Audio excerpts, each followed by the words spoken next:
सरकार ने 1,70,000 करोड़ रुपए का एक पैकेज दिया है हमारी इंडस्ट्री को। आज सुबह भी अगर आरबीआई के गवर्नर ने 50,000 करोड़ रुपए की घोषणा की है, तो हमारे दर्शकों को बताएं कि जो सरकार आर्थिक रूप से मदद कर रही है, ये कहाँ जा रहा है, किस तबके को जा रहा है, किस वर्ग को मिल रहा है, इसका क्या प्रभाव होने वाला है। देखिए, जहाँ तक हमारे देश में आर्थिक समस्या का सवाल है, और दुर्भाग्य से जब हमारी देश में मंदी बन रही थी, जिसका मैंने सावधानी 4 साल से मैं बोलते रहा कि ये हो रहा है, उस दिशा में जा रहे हैं, ये नहीं होता तो हमारी आज मुश्किल बहुत कम, जो कठिनाई है वो बहुत कम होती। अब ये जो सारा दिया है, इससे सप्लाई बढ़ सकती है, यानी फैक्ट्रीज उत्पादन बढ़ा दें, लेकिन खरीदने वाला भी होना चाहिए ना। अब लोग नौकरी से निकाले जा रहे हैं, या उनकी नौकरी को कम कर दी जा रही है, यानी कम, उनकी जो तनख्वाह है उसको कम करके दे रहे हैं, उनका वेतन कम करके दे रहे हैं।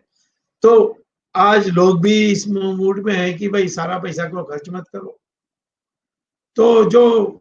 मांग की शक्ति है वो नहीं है हमारी अर्थ प्रणाली में,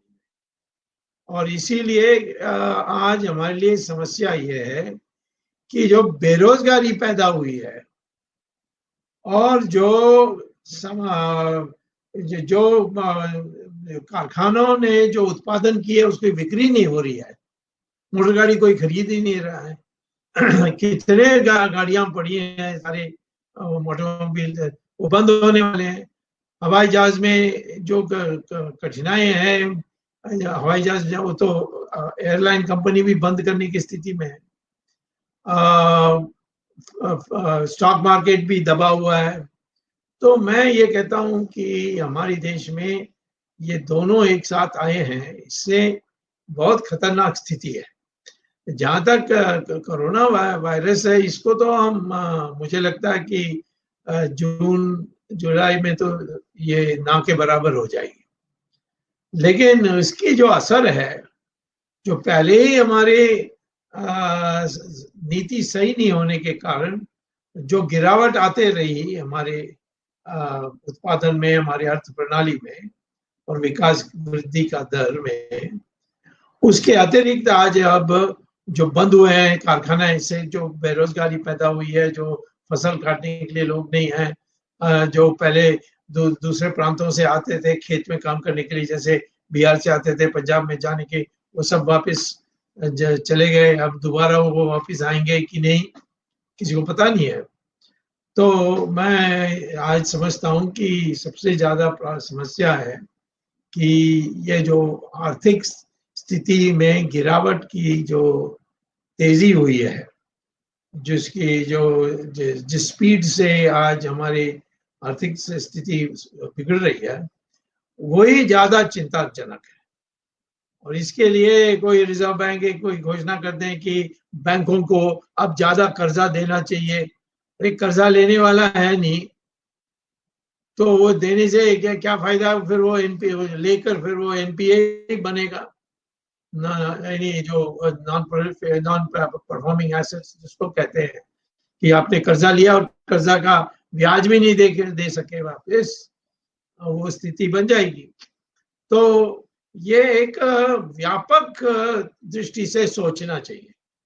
जिसको अंग्रेजी में कहते हैं सिस्टम्स एनालिसिस, यानी डिमांड सप्लाई, उसके इंटरैक्शंस,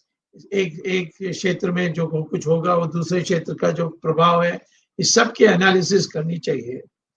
और इस पर कोई कर ही नहीं रहा है। तो मैं समझता हूँ कि आर्थिक मंदी और गिरावट और विस्फोट भी कह सकता हूँ, इससे सामाजिक स्तर पर भी बुरा असर पड़ सकता है, लोग सड़क में आ जाएं। मैंने सुना है कि आज कई जगहों, एक जगह में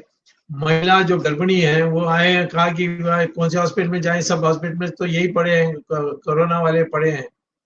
तो कहाँ हम बेबी का डिलीवरी करें, मोर्चा लेकर आ गए। तो इस ऐसे से लगता है कि हमारी जो आज देश भारत देश की जो चिंता है वो कोरोना के काबू में लाने के लिए अच्छा काम किया है, उसके लिए हम सराहना करते हैं। और हमारे जो हेल्थ मिनिस्टर जो हर्षवर्धन है उन्होंने कमाल किया है, लेकिन और प्रधानमंत्री की छत्रछाया में किया, तो इसके लिए प्रधानमंत्री को ही बधाई के पात्र है। लेकिन जो इससे हमारी देश की सुधर नहीं सकती, और इसीलिए चाइना हमारे देश में जो यानी सस्ता बिक्री में उपलब्ध है उनको खरीदने लगे, जैसे HDFC का, तो इंडियन बैंक नहीं है और कंपनी नहीं है, वो तो विदेशी है, लेकिन हिंदुस्तान में वो काम करता है, उनके हेड ऑफिस भी हिंदुस्तान में है, तो उनको खरीद लिया। अब हमने फिर एक नया ये निकाला कि चाइना से कोई भी खरीदने के लिए आएगा यहाँ तो केंद्र सरकार की परमिशन चाहिए, लेकिन वो सही है, परंतु फिर चाइना उसके जवाब देगा कितने देश हमारे साथ देंगे। दूसरे देश तो चाइना के विरुद्ध में बोलते हैं, पर तो आखिर में वो सौदा कर लेते हैं। अब बहुत सख्ती से बोलता है ट्रम्प, कल देखो वो समझौता कर लेगा, दोनों की मीटिंग हो जाएगी। तो यहाँ हमारे पड़ोसी देशों में तो ये सारी चीजों को मैं कहता हूँ कि बहुत आसान का काम नहीं है, परंतु निश्चित तौर पर बहुआयाम विचार करने की आवश्यकता है, वो नहीं हो रही।